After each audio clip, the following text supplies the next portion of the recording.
not had the option to do before due to middlemen like creators or producers. So you can be your own producer basically.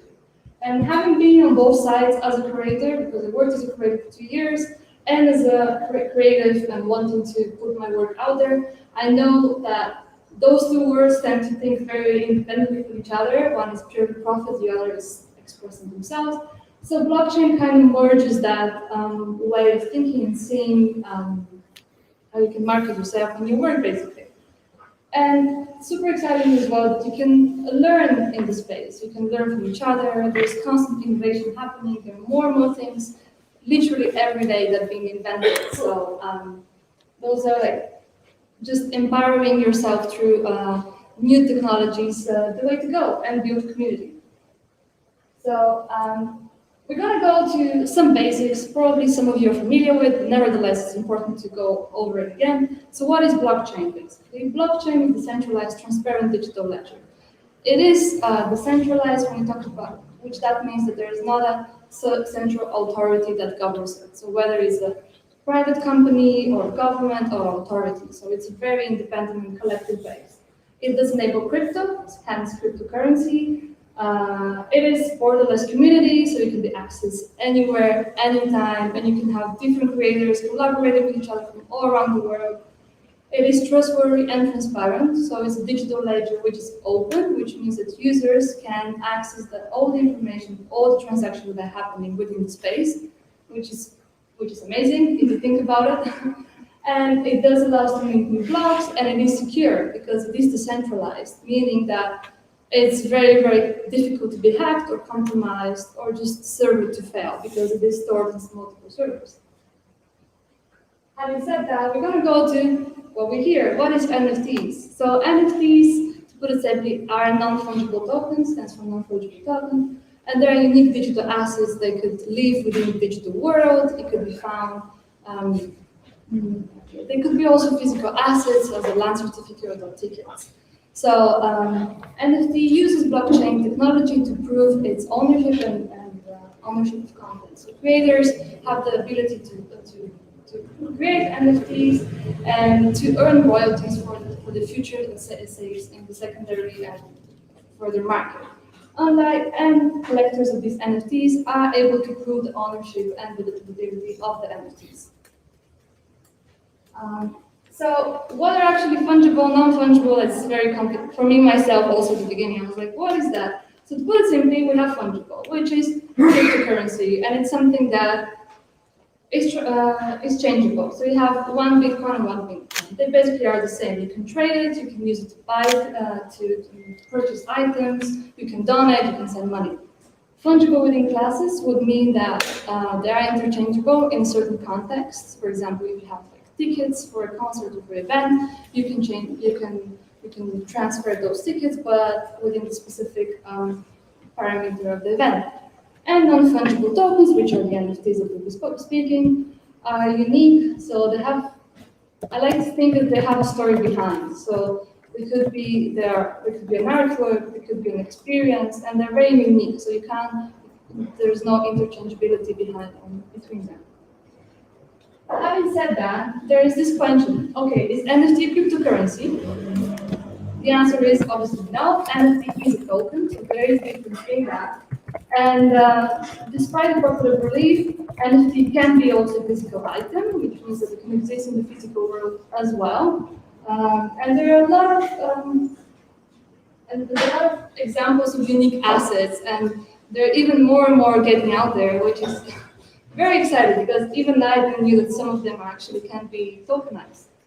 And some of the examples that we can mention are obviously the ones that are more obvious are the visual arts or digital art, whether it's 3D animation or video or whatnot, but it could be also performance, it could be also choreography, it could be dance, it could be a video of a specific performance, it could be audiobooks, podcasts, land of certificates, certificate of ownership of domain names. It is found also in gaming, for example, whether it's it could be like a virtual land or a specific avatar that you're playing within the gaming, as well as timeless moments, which is also something quite exciting. For example, within sports or in politics, you get like a very famous speech of Obama, and you can actually use that and make it an NFT. So really, there's an endless possibility for the space to be explored and created, and there is much more to come because it's constantly developing. Having said that, we're gonna go real quick to what is cryptocurrency. Cryptocurrency, to put it simply, is a digital currency and is used distributed to ledger technology. The most famous one is Bitcoin, as we all know it. You also have Ethereum and many other coins and cryptocurrencies that exist out there.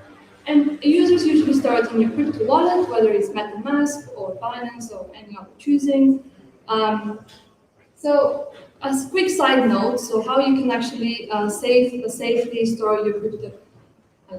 How you can safely work with your crypto wallet. There's a couple of examples, and probably you all know them, but it's always helpful to repeat them, at least for myself. I know that it's good to know them. So basically, have your own password for the crypto wallet that you don't use for other websites or other domains, so it's very unique from the wallet itself. Have a copy of your key offline as well, and don't share it to anyone, no matter if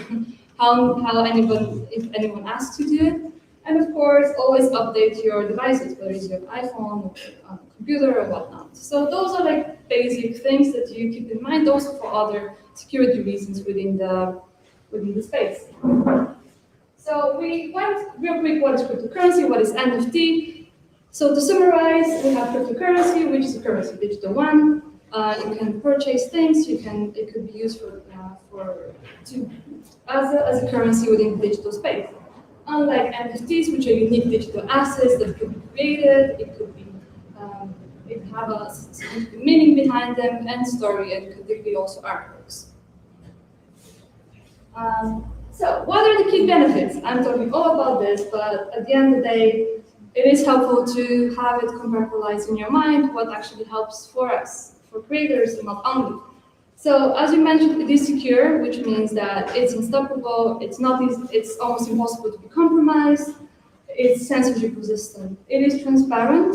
As we mentioned, the users do have access to all the data and all the transactions that are happening. It is authentic, that it's able to prove ownership or reduces counterfeit. And it is accessible. There is no borders. It could be from anywhere, anytime, from all the countries that exist. And the one that I'm particularly excited for are the revenues and the royalties for the creators, that you get percentage from the future sales, basically, of the work, which is something very new within the art space, because usually within the industry has not been the case, and the collectors or the production companies are the ones that have the financial rights to the product. Here is also key to mention that not all NFTs have royalties, so that has to be also something to be mindful for. So I'm going to go through a couple of very exciting examples within the NFT space, which I am particularly very passionate about, and I hope you get to. As we mentioned, there is a lot of possibilities for creators within the NFT. It makes you independent and takes back ownership of your own work. But I also see it as a space where you can be in itself creator and be very creative with your own work, how you market it, how you adapt to the space, and how you adapt in general to the trends, even, if you will. So one amazing example is Beeple. You probably heard of him. He's quite famous. His work every day is the first 5,000, was sold for $69 million, which makes him it makes him the richest artist ever lived, from a historical perspective as well. And he's a great example of persistency, and his story is quite amazing. He started posting every day on his Instagram and on his platforms, one image a day. So additionally, at the beginning, he wanted to market himself in order to work with big brands and whatnot, but that opened whole other possibilities for him. And that's a great example that persistency gives results sooner or later, as creators, but not only, as something to keep in mind. Another artwork from Lisa. She's a very a favorite musician of mine. She's from an Iranian heritage, but she's based in the Netherlands. And her work, she made 10 pieces with the collaboration with Leader Violeta Each was sold for $1,000. And it kind of talks about her heritage as Iranian and her alter ego community. Her artwork actually, the NFT was combined with 3 tickets of her concerts, and you can also get access as her audience to a specific collector where audience members can also speak with her. So there is also an experience behind the NFT, which means that she got kind of creative of how she addresses the community itself through her work. And finally, but not least, is Yatreda, which is an art collective, which does mind-blowing amazing work. They're based in Addis Ababa, Ethiopia, and they do videos and choreography that celebrate Ethiopian heritage. And they tell small stories. They're like 10 seconds of videos of repetitive dancing with costumes, which are very typical for Ethiopia. It's amazing. I recommend you check all works basically. So because they're a great source of inspiration, you can see also how artists, creators successfully navigate in space. There is even a YouTube video of them getting so excited about their piece being sold for $14,000 and how they actually explain how NFT blockchain enables them to put themselves out in the market, so they could be part of the art world, so they don't necessarily have access to London, Sotheby, or whatnot. So it is really a place where there's no borders to begin with. And there are many, many more examples when it comes to creators who have successfully entered the space that could be a source of inspiration for others. So, quick storyline, where did NFTs come from? So, they have been for a while. We have one which are quite famous, the CryptoPunks that they came around 2017. You might have seen them, they were sold for like millions of dollars. And that is mainly because collectors do value history, they value meaning behind the NFT. Next came the CryptoKitties, which literally crashed the Ethereum network due to the increased interest that people were having. And afterwards was OpenSea, which is the quite known NFT platform. It's also the oldest one. We have an NBA Top Shot when they memorize NBA and sports moments, and they launched these NFTs. And then Nifty Gateway, and finally DoinGud, which will be launching by the end of the year. So there are a couple of NFT platforms out there. They all have their own specificity. And as we mentioned, the OpenSea one, it is the oldest one, hence why it has been dominating the market so far, the 3,000K users.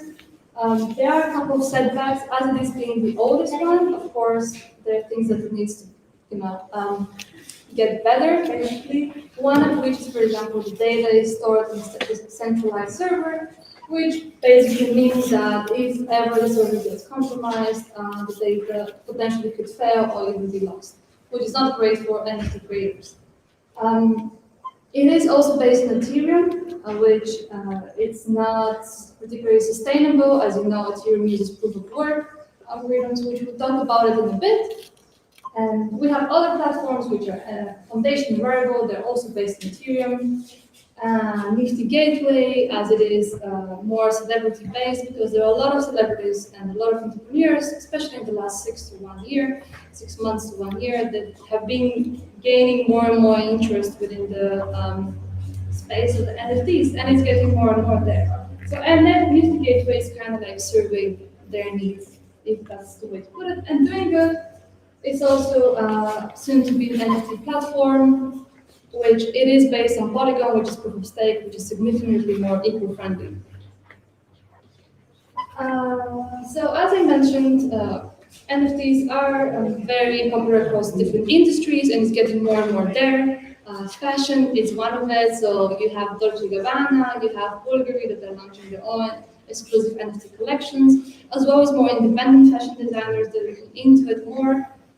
It is popular within gaming as well. Axie Infinity is one example as an adventure-based play-to-earn game, and that is specifically very popular within developing countries. One example is, for example, the Philippines. There are communities in rural cities where they actually use the game as a way to get more income and to find alternative ways to pay their bills, basically.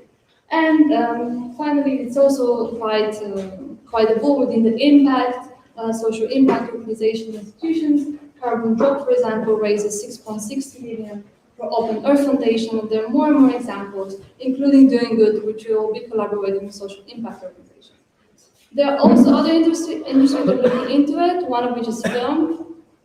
Hollywood is also getting into it more. They are a bit slow when it comes to within the film industry, but they're getting there, so it might very well revolutionize how content artwork, content could be made within the film and how copyright can be distributed. So, having said all that, you're a creator and you're thinking, okay, I'm ready to launch my NFT, I want to go there, I want to put my work out there. So before getting there, I would advise first be informed, stay informed for everything really, but particularly for this space, and have a couple of checklists, platform checklists I would call, before you actually take a conscious decision to go within launching your NFT. The first one will be make the data stored on the decentralized server. So what does that mean?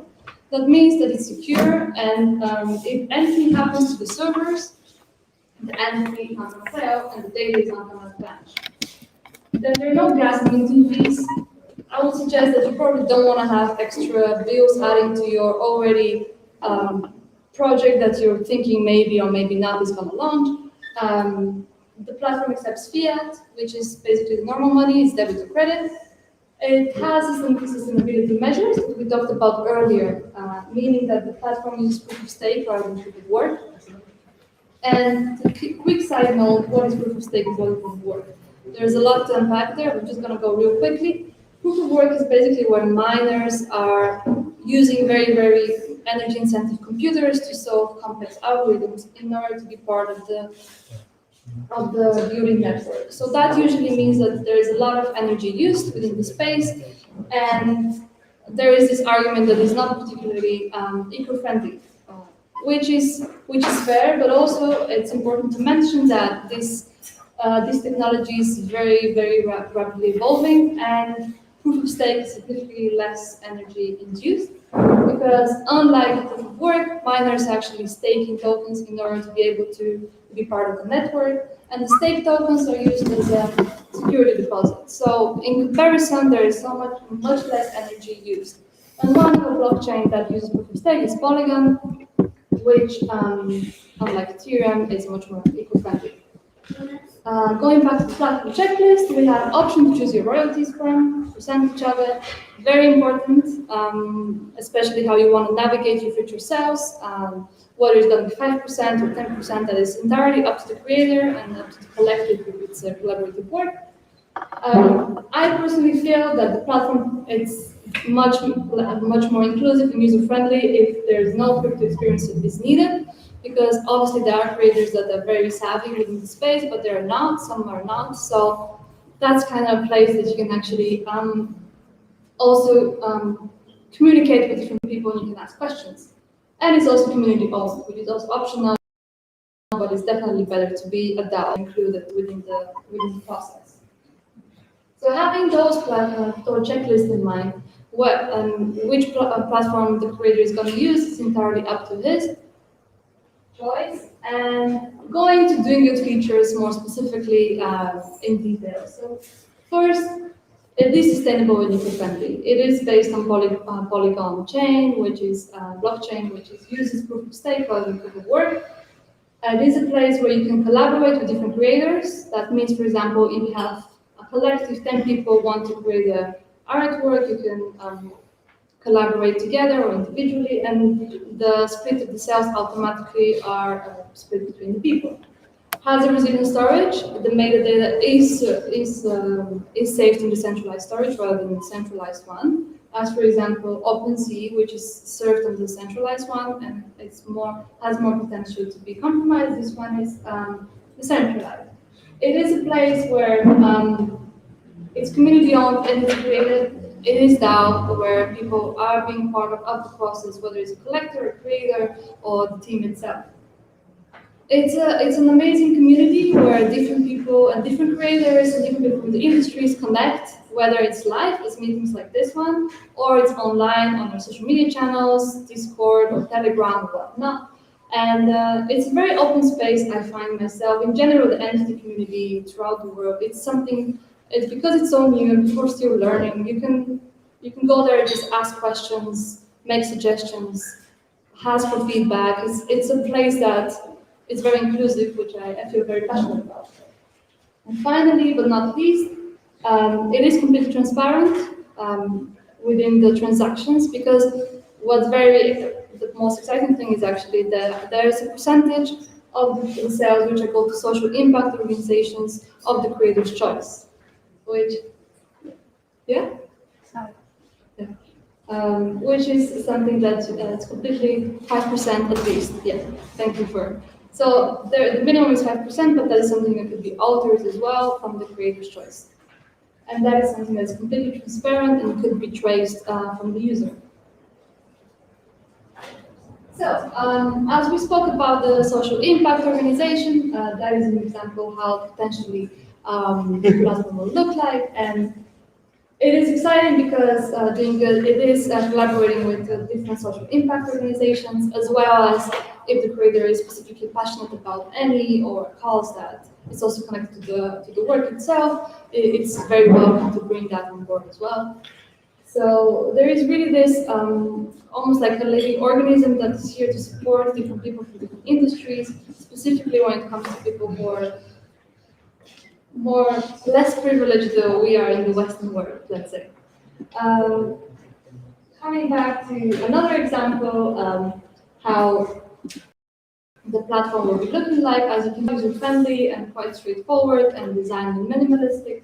A creator could put their own information or social media and whatnot. As well, it has the possibility to create his own work, have percentage of its royalties depending on how many you wish to have for future sales, as well as link to work with a social impact organization.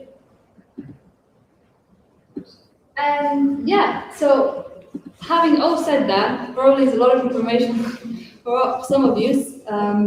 The future holds a lot of different things for DoinGud, and there's a constant building happening. There's a lot of innovating in general within the space for doing it as well. And to name the few, which I'm really very, very passionate about, is the AR and VR experiences, 3D models and holograms, have metaverses, virtual worlds, and there are many, many more other things that will be expanding within the space and within the platform as well.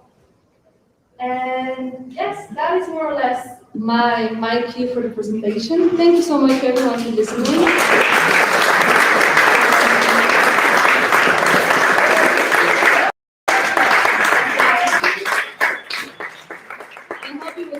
Comprehensive for everyone.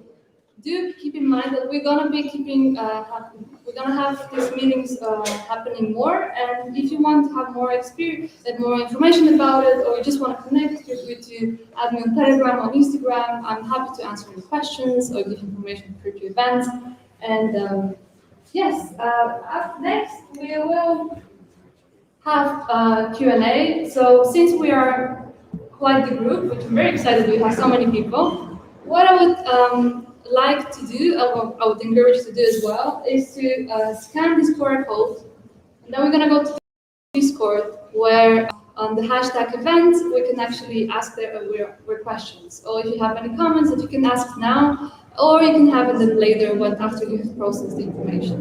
But that way we can all have inclusivity for everyone to ask everything they want to have, they need to know, as well as you can potentially connect with their own community, which is there. So yeah, thank you so much.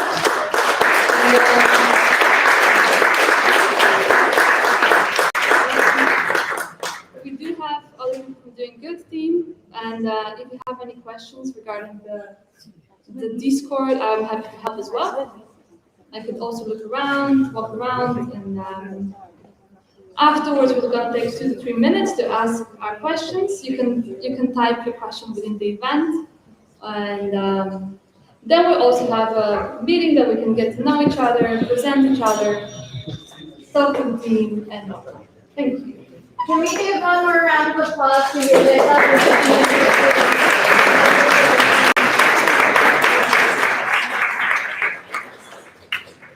So I'm going to give you guys an example. If I'm someone from the stage and wants to ask a question, what I'm going to be doing, just in case anyone's confused, yeah? So I'm on my phone, I'm sitting. You can all hear me still, so I'll talk loud. And if I have to zoom in, I do. See? Zoom in. Touch the QR code. It's just working. Of course, in the demonstration, it doesn't work. Do it one at a time. There you go. Update. And you're going to click. You're going to scroll, and you're going to go to Discord. So you open Discord, accept invite, I verify, and just go to the event chat where we're going to be asking questions. Yeah? If anyone has any questions or anything, raise your hand. Like questions, how to do this. Raise your hand, we'll go around and make sure. The point is that you guys are onboarded, are able to have your questions answered today, tomorrow, a week from now, a month from now. Whenever you have questions, we're here to guide you and support you. So we'll be checking those out, and the team will be coming on stage so that we can answer any technical, any creative, any type of question you guys have. We're going to give you guys 2 to 3 minutes to write those questions, and then we'll get started with answering.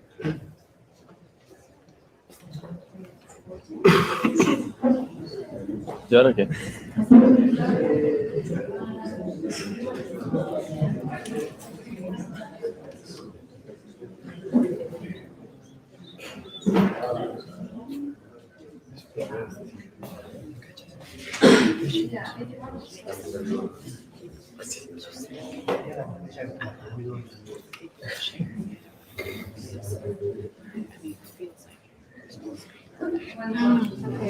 Okay. Maybe we see the questions here and then pass it on to them. Yeah. ¿De quién fue la idea de streamear esto? ¿Ah? ¿De quién fue la idea de streamear esto? De todos. ¿De qué? Ah, ¿cómo lo estamos?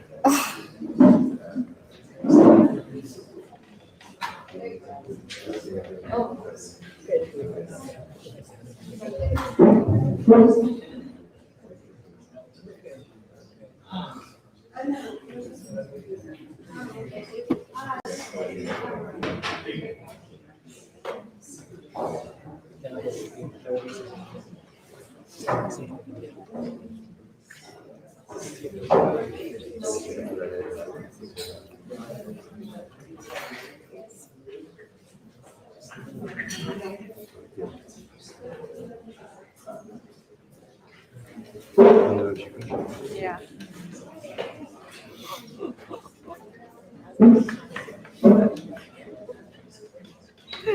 That's a crazy one. Acá, en cámara. Donde se está viendo la gente de DoinGud. Voy a cancelar el audio por un rato. Sí, porque si no me escuchan hablar a mí.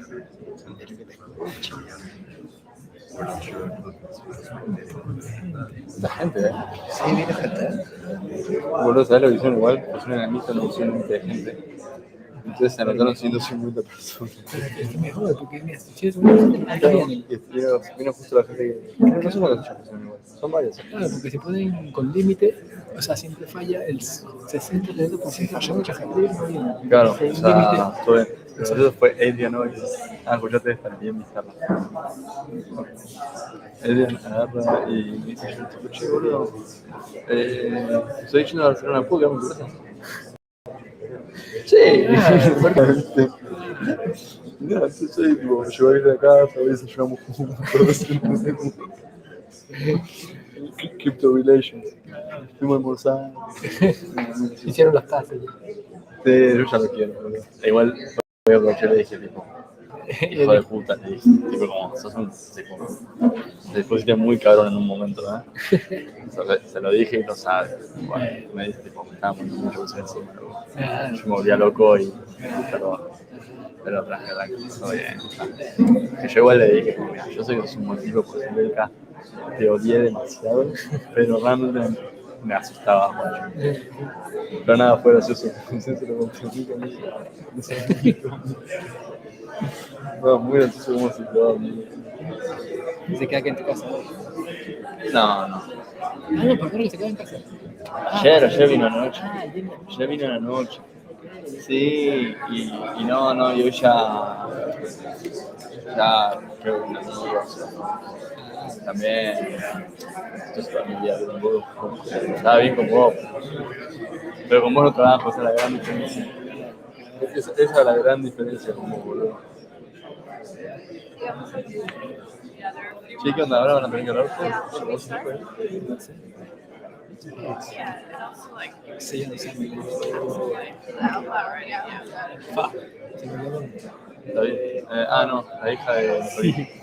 Ahí también se me olvidó el nombre. Vaya. Che, ¿y Gigi viene de casualidad o no? Está trabajando allí. Está trabajando. ¿Está con la tienda que tienes? ¿Lo viste en la tienda? Está en la tienda. Pero bien. Bueno, vean, el streaming está funcionando. Estamos transmitiendo a Discord y a YouTube. Guarda. Super. ¿Está bien? ¿Funcionó? Para mi sorpresa. Ya. El sonido funciona bien. O sea, lo más luego es el sonido. Al principio está súper. Sí, eso era una cuestión de Discord. Porque Discord te abre el mic cuando hablas. Y entre cada intervalo que hacía el sonido, se me cortaba la sonido. Una boludez. Bueno, pues yo te la eso. Todo eso. Oye, ¿puedes birra? Dame birra, ¿verdad?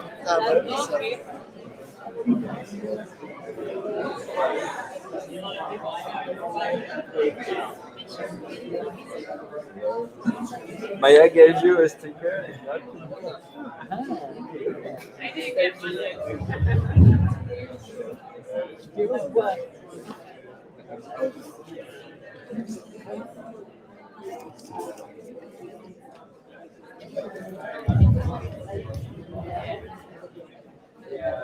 Looks super nice. There's our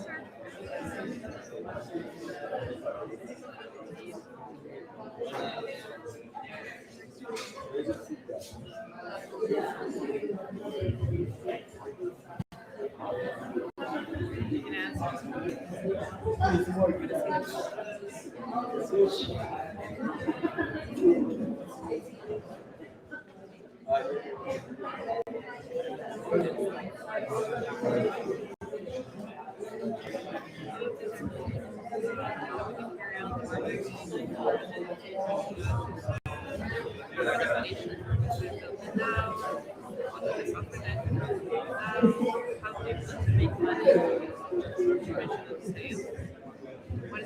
All right. Hello.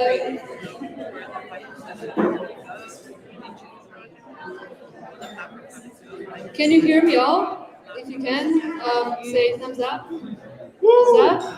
Yes. Very nice. All right. So we're gonna start answering some questions, and I'm gonna read from the Discord. There are quite a few. And I'm going to pass the mics to the person that is going to be asking the question. And we will start with, all right, with Daniel. Who is Daniel? You're Daniel? Oh, nice to see you. Daniel. All right. So you asked me how Yeah, we want everyone's voice to be heard. So go ahead. Okay, yeah. Sorry. We're launching an NFT project soon, and we wanted to know a little bit how to grow the community more, how to make the marketing, how to be a little bit more known, in the NFT ecosystem just before the launch, so that it goes as planned, What's the name? Extinction Fighters, and it aims to donate some proceeds to animal preservation and against the extinction of some species indeed. The subject is a tiger, which is one of the endangered animals.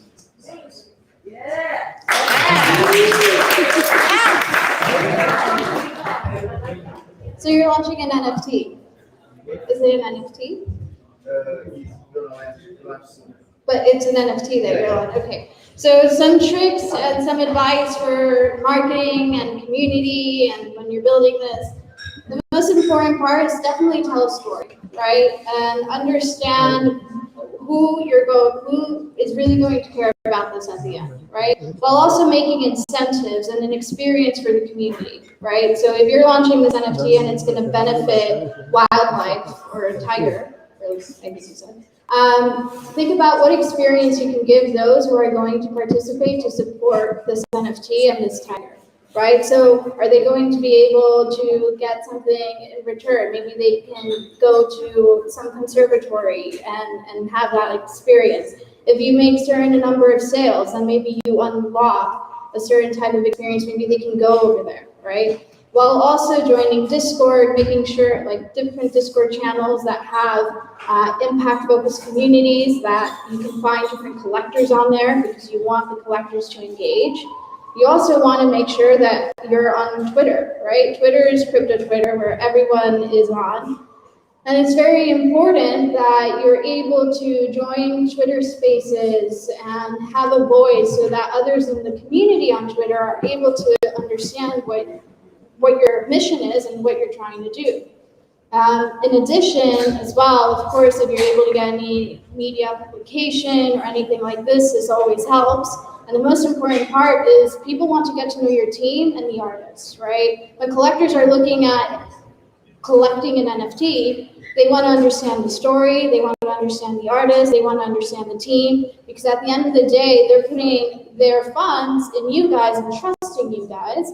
So it's very important for them to be able to understand the project story, what's really going to happen with the money, how are they going to see that it's being donated, they're not doing good, they see that, but it's important for you and your story to be able to communicate that. I also want to open it up to the team in case they have any additional thoughts in terms of building community. Yes.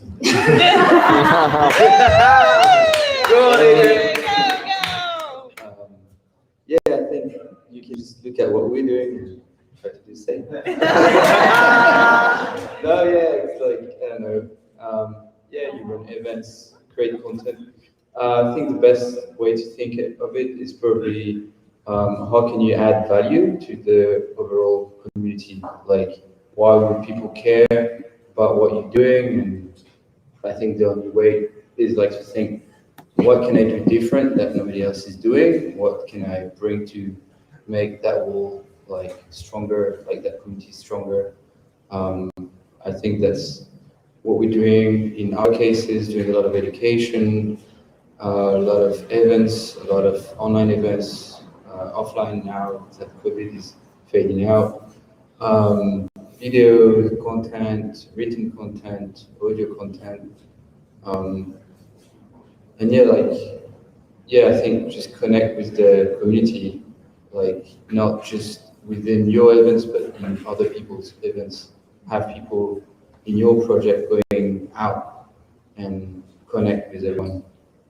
Yeah, I think that's some of the recipe. Yes. Does that answer your question? Yeah.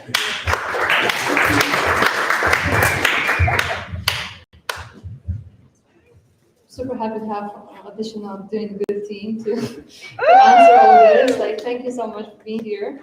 We go next to Alex Namad. I think that's you, yeah. What's up? Wanda. Elaborate your question. Oh, sorry.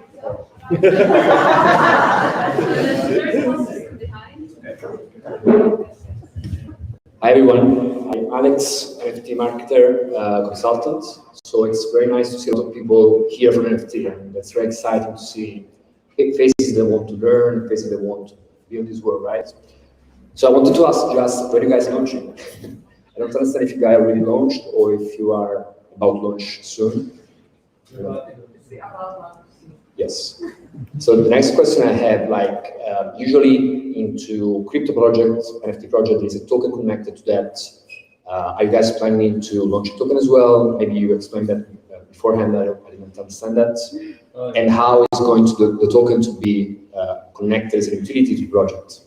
I know that's a tough question. Everybody wants to know about it. Come on, Nico! Yeah, and I know that is the toughest question to answer right now because we cannot really give you an answer. We are a decentralized project. We are building up to become a DAO. Everybody kind of knows what that means, maybe here. But yeah, about the token itself, I cannot say anything right now. You should just keep posted, be on Discord, ask the questions, and when we are ready to get you information about that, you'll be the first to know. Can I ask another question then? Sorry? Can I ask another question then? Yeah, of course.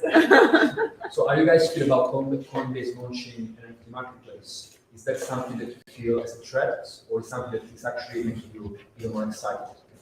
It's not a threat. I mean, NFT is here to be blown up and get to the mass. So more NFTs is just more NFTs, you know. What I do worry about is that, like, I mean, of course, it's a completely different audience, a completely different project. It's still centralized exchange. So if you are getting into NFTs, yeah, just do your research. Make sure that it's on at least if you believe in that, you should get it on a decentralized marketplace instead of a centralized one or whatever. It's different kinds of platforms where to use the NFT, and there's so many of them right now. So whatever you do, if you want to do a launch NFT, just research the platforms that are there and see where you feel connected with. That's the only thing. More questions? Thank you. We have a lot of questions. If we don't manage to answer everyone, you be conscious of the fact they're going to be answered even online. So we have then sunburns effect. Would you mind elaborating the project? You can? Perfect. Oh. So, hi, I'm Maria. I'm an arts curator and director for Visionary Arts of here. How do you Closer to your mouth. Sorry. No problem. So, I wanted to know what were the foundations of your DAO? How did you start building the DAO? And what are the differentiation that you bring in relation to other DAOs? Great question. That's a good question indeed. So let's go back to our founders. Yeah. Who are so good at answering these questions. Who's deciding who gets the answer? Come on. Here we go.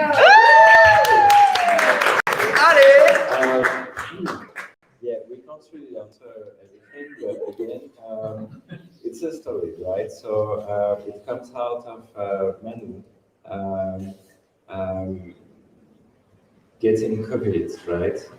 And starting Fight Pandemic, which is the initial community that has been built here. DAOs are many things, right?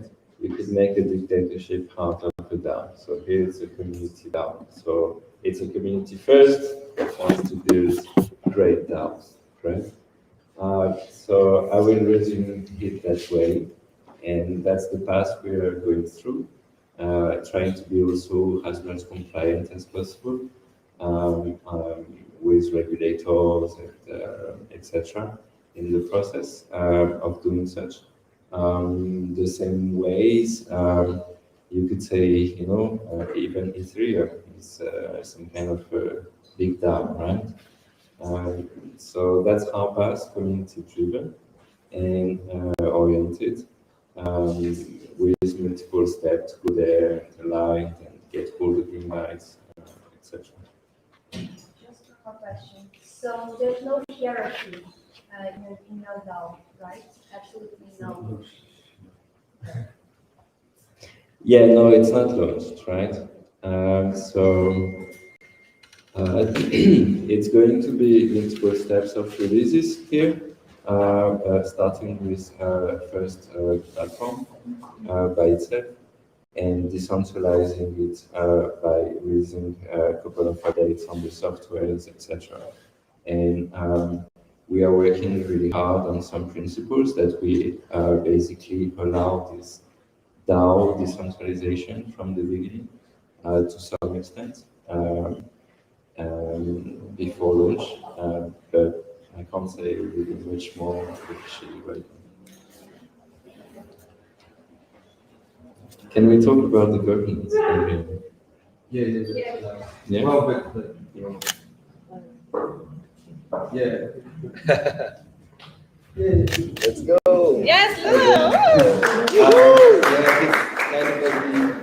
The only thing we're allowed to say right now is that the token will be used for governance, so for the DAO, essentially, to take decisions.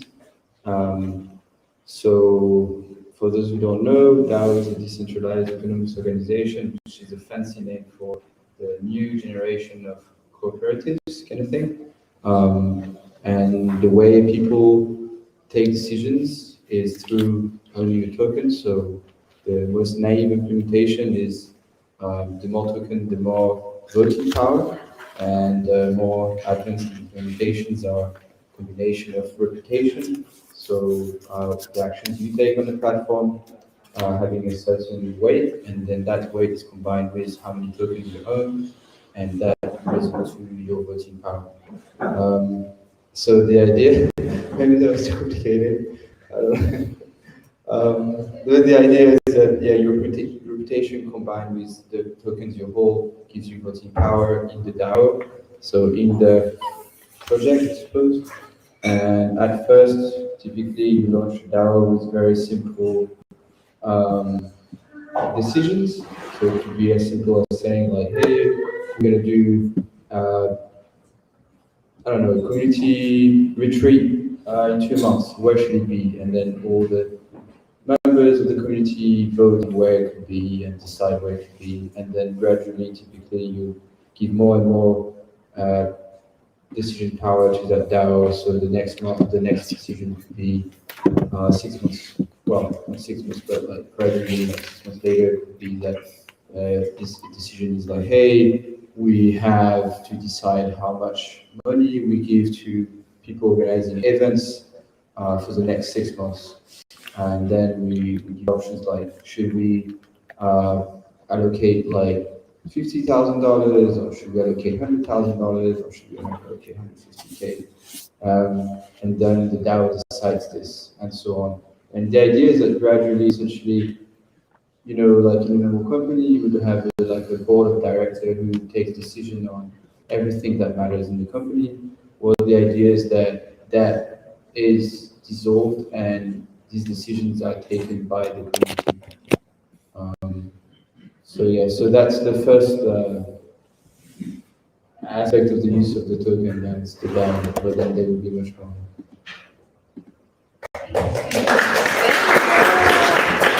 Believe us, we want to tell you more about our platform, and we want to tell you more about our DAO and all the things that are coming, but the truth is, we really can't, unfortunately. And it's not that we don't want to, it's that to be able to be compliant, we cannot. But we do have more questions to answer, so give it that. The next one will be from the chat. We have 78. Hello. You want to speak loud or you want to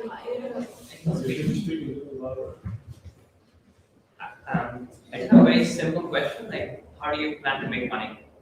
Just sales or is it something else?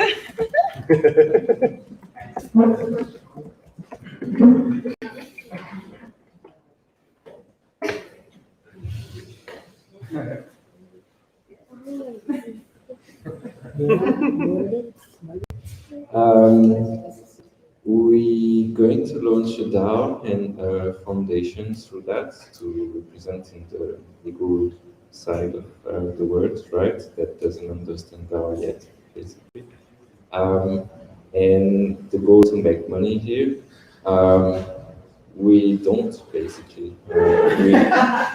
We work for building the DAO for the community, and the DAO may make money, but not us as a company or something or whatever. Yeah. How are we going to finance it? Probably on the curate, right? Including a 25% fee we introduced in the beginning, and that can be also voted for extension or reduction through the DAO in the future, basically. So that's the initial way we want to incentivize and have some learning costs apart from um, initial introductions. Yeah, so just to clarify, on each transaction, collectors pay a 2.5 fee. That's not taken from the creators at all. Collectors pay 2.5 fee on any transaction. It's a primary sale or secondary sale. And there are more mechanisms of financing that are tied to the future that we can't really disclose right now. So we do have a very good system set in place as to how we're going to sustain the community, the DAO overall, and how the DAO will sustain financially as well. But again, those are details that we can't share with you yet, so that we stay above board. But we are excited to share with you as they come out. And it's going to be really exciting because if you guys all join the DAO, that means that you guys will all be a part of that, and that's going to be how you guys can also sustain as part of the DAO. So it's going to be really cool, earning in different ways. Moving on to the next questions. Right. Against versus You guys? Yes. No, you ask first. I will make my question if you don't mind, just quickly, because I think it's I represent a lot of artists, and what you're presenting here will be a new marketplace, right? So I do need to know, first of all, will you have the IPFS protocol immediately in your marketplace, or will you have to do it part? Yes, you will have an IPFS. Okay. What will be the max editions, and what is the max percentage of royalties that an artist can require? The max is 30%. An artist can choose. Yes. Yeah. So for secondary sales, you can choose up to 30% of royalties. You can choose 10, choose 20, choose 25. It's really about the strategy that you have for the sales. Okay, and finally, have you decided on the wallets that will be presented as, the wallets that you can connect to your marketplace? Can I show those? Yeah, I'm just joking. We are going to have MetaMask. We're also going to have. This is a Ludo question. It's okay. Initially, yeah, we support MetaMask, Wallet Connect, Coinbase, wallets, and basically through MetaMask you can support Ledger, hardware wallets if you wish to. And we also support like email thematically. So it's a non-custodial wallet that you hold through your email, right? To the new kind of generation of technologies, including on the hardware side. And that gives you the ability basically to engage with the market the same way you would do pretty much on Coinbase before. You mentioned. Yeah. But someone else mentioned Yeah, someone else. So the same way you would like log in on Coinbase with your email, you can also log in on DoinGud without being centralized too much. But the NFTs stay in the wallet. They are saved in the wallet. Yeah, totally. Okay, perfect. Thank you, and I finished my question. Thank you. Thank you for your question. Very helpful. Something to know is in the future, we hope we will be coming soon to fiat payments. Just so you know. Okay, we have next.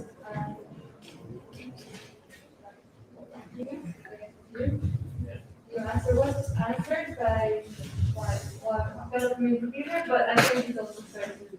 Yeah. Hello everyone. So you mentioned before about the social impact. Okay? You mentioned that there is a fee of 5% to be paid by the creator. Right? So the creator can choose this social impact project, and how do you know if the money are really going over there? Are you storing the information in the blockchain or the contract? So, yeah. So we're storing the impact completely on chain. So I'm just going to walk you guys through a scenario, right, to make it super clear. I'm a creator, and I'm launching an NFT to benefit tigers. And I'm going to give, how much percentage are you going to give to the tigers? Right. I'm going to give 20% to the tigers. So I go on DoinGud, I choose, I'm going to launch this NFT, okay? I have to choose my collaborators. Do you have any collaborators? Yeah. How many? 3 of them. Gonna add my 3 collaborators. Now, do you split the royalties equally? Okay, so I put the royalties equally. Now let's say someone on there has 5% less. I can also show that, right? That's really cool. Now, I choose the impact organization that I want to be the beneficiary. And so by default, you choose the organization, and by default, it will go to 5%, right? So you're going to be donating 20%. So you can change that to 20%. Then you go to launch your NFT. Now let's say Violeta here buys your NFT. Now Violeta wants to see what's the flow of assets. How is this money getting to the impact organization? Well, you can actually check it out. All of the impact organizations have been onboarded and have their own wallet. We also have partners that help with this. And you can look on the blockchain and you can see exactly the money going to the organization's account. And on top of that, we're also having impact metrics where the organization in future shares what impact is generated. So again, our goal here is to be completely transparent, which we are, and really put our money where our mouth is, and Web3 is actually changing the world. So, does that answer? Awesome. Very good question. Okay, again from you. You want to elaborate? Are you planning to use an offer? Yeah, I think it was already applied. Oh, yeah, it was applied. All right, next we have Daniel. I have a very long life to doing good, but I have a question about what happens to the NFT if the platform that was used to create that NFT, for example, disappears in 15, 20, 25 years, and in case that the NFT still reveals after the platform disappears, how royalties are collected at that point. So that's a great question. I'm going to do my best attempt to answer it, but I may lean on for a tech team here, or a tech head. So because we are completely decentralized and using IPFS, if DoinGud doesn't exist 10, 20 years from now, your NFT will be safe and you can still access it. Now, if you do that on another platform, I can't tell you the same. Now, 25 years from now, I really hope DoinGud is still going, but let's just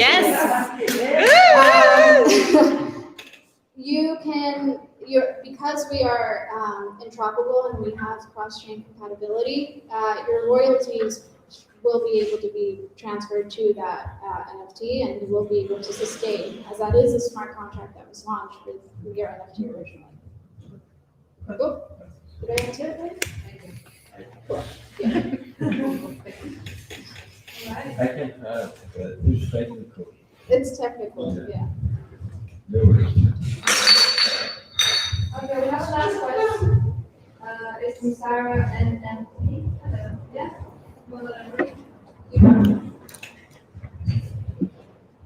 So my question is a little bit more specific. I don't know. Anyway, so I have a collection. I don't know if maybe similar to like a big collection. They call it 10K minus 8,888. It's a collection of birds. It's going to launch in 2 weeks. And my question is, I haven't decided yet whether to launch it on Polygon or Ethereum, because either of these have their own benefits or disadvantages. So as far as I know, Polygon has kind of zero gas fees, which is good both for me and for the buyer. But not many people go for it. They don't really trust it because they think the big market is on Ethereum and they want to do business with Ethereum for their future. But the gas fees are pretty high. So, what do you think? It's a tough question. Well, I mean, personally, me, Mel, I would do Polygon because I want to feel like, and I know my collectors because my community will care about the environment, and I know they'll care about my NFT, especially if it's to do with birds, that it is not harming the environment and it's using a blockchain that is less energy intensive. That's like the biggest thing that a lot of environmental people are concerned about.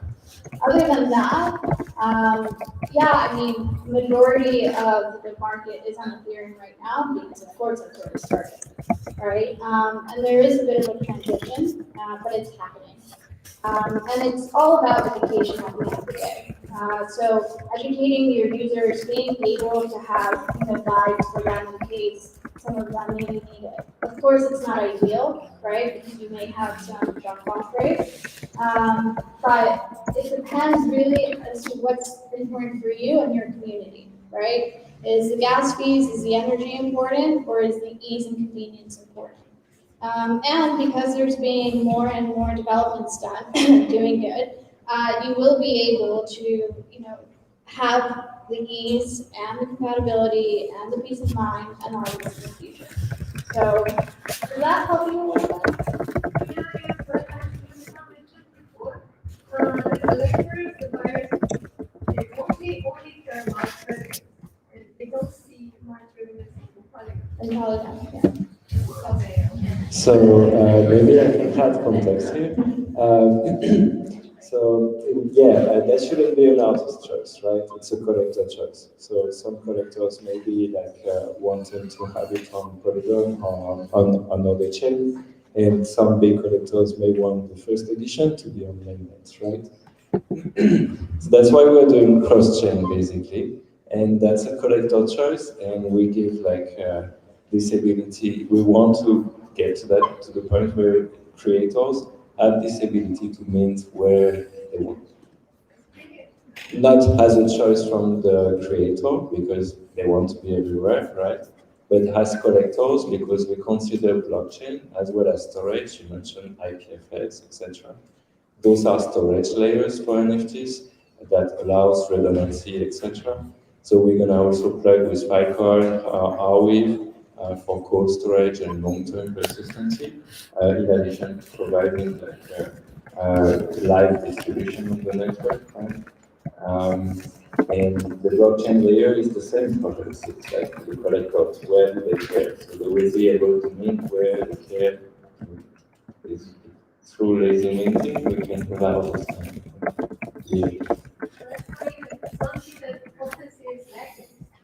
Yeah, they started, so they hope. Thank you, Lulu. So we also want to give everyone the opportunity to ask any questions who might have had some difficulty joining onto Discord. So if there's anyone here who had any questions left and would like to ask them, please feel free to raise your hand, and we'll get to those now. Okay.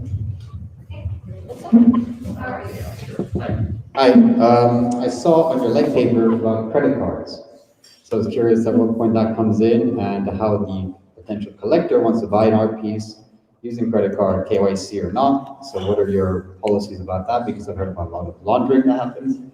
And also, what other coins are you using for payments? So if the royalties are they paid on Ethereum from Polygon, or is there a choice for the royalty payments to be received?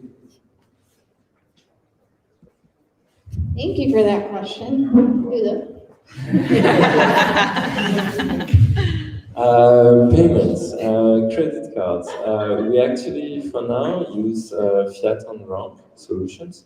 So it will depend on those providers, right? So you will pay with credit card. It will credit your, let's say you log in with email, right? So your email blockchain accounts automatically. And you will pay and buy the NFTs and sign the transaction right after that with those funds that you collected there. We're working really hard to have a seamless experience and not have this bridge. So only accept fiat payments. It's not there yet. It will come, right? We're working on it. Your second question? The royalties paid in what, in cryptocurrency, fiat? Yeah, for now they are distributed in cryptocurrencies. We're already integrating partners that allows you to credit back. Get the funds back on your bank account, right? But the same in the future, we're gonna expand those features and functionalities to cover more countries worldwide, these kind of things. Which crypto? For now, USDC. For now, we make all the transactions in stablecoins, and we're gonna expand all the tokens and enable all the tokens to be transacted. Yeah, go. So NFTs as they exist right now, it's like mainly just an exchange. Like artwork in general is like to be enjoyed and displayed. And so is this something you're thinking about with the AR and the VR incorporation in the future? Or is it something you're going to be developing further? Yeah, probably not us, and certainly not us only. The great thing about blockchains is it's Legos, right? So we want to enable people to be able to display it however they want. So we want to go to the stage where we provide the tools to display that and use those kind of systems, right? But at the same time, we also want others to build on top of it. So obviously, it's going to exist in the metaverse, for example. It's definitely part of the scope we want to reach here, but there's more, actually. Thank you so much, Luda.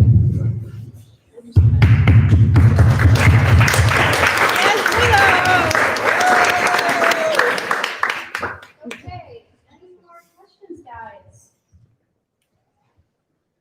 It's okay.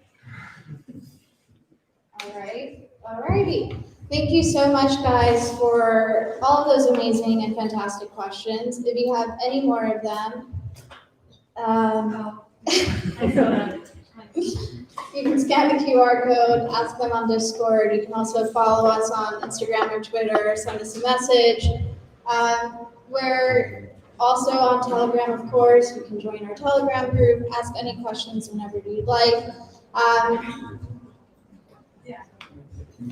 You guys are also going to be receiving a token today for your attendance. You're going to be receiving a POA, proof of attendance token.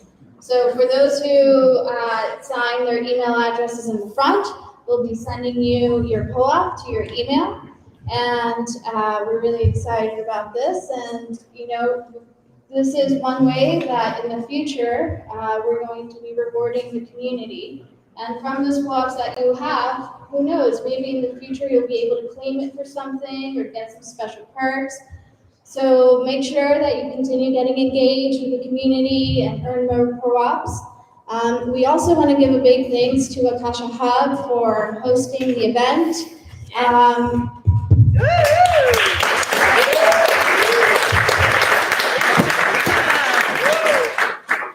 We're incredibly happy to be partnered with such an amazing community that really values education, innovation, and impact, which is what we're all here about. So I want to give Lorenzo an opportunity to come and share what this amazing community is all about. Or you can speak from the ball. Yes, Lorenzo! Sorry for not presenting before. welcome to Akasha Hub. It's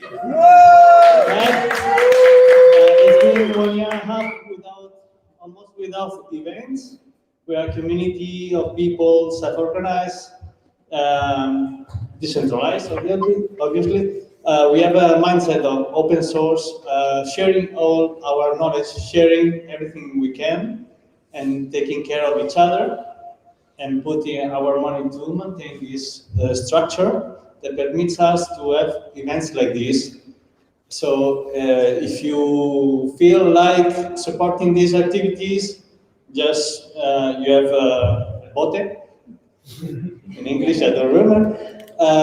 So just feel free to follow us and support these kind of causes. I remind you that both Nicolene, Ludo, and Igor, and Manu, the four founders of DoinGud, this amazing platform, are coming from our community.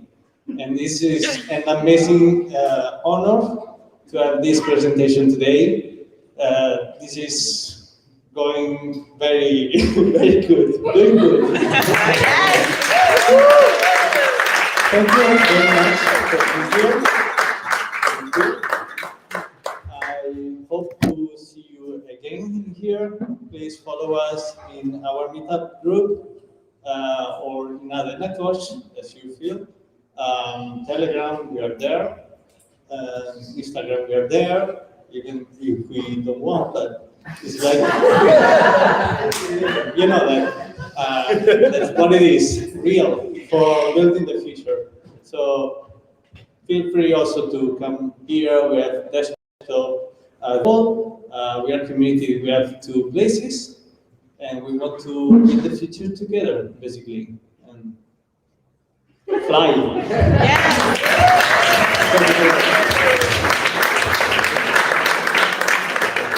Amazing. Thank you guys all for being here. I want to bring back Violeta. So Violeta is, as she's described, a community leader here in Barcelona, and she's actually going to be hosting these type of events once a month here in Akasha Hub. And don't you worry, we're not going to repeat the same presentation time and time again. We're here to really educate and learn from one another. So we're here to also listen to you guys.